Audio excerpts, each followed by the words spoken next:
Guys, අපේ Google Area how to video එකේ ඊළඟ කොටස නම් ඔයාලට හරිම ඉන්ටරෙස්ටිං වෙයි. ඒකෙන් කතා කරන්නේ BPM. එහෙම නැත්නම් beats per minute ගැන. මේකෙන් තමයි සින්දුව වේගවත් එකක්ද හෙමින් යන එකක්ද කියලා තීරණය. slow ballad හෝ modern pop වගේ genre එකක් දුන්නම ගැළපෙන tempo එක auto හැදෙනවා.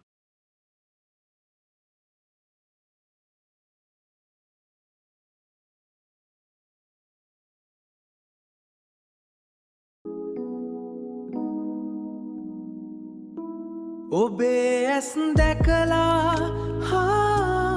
හිත නිවුණා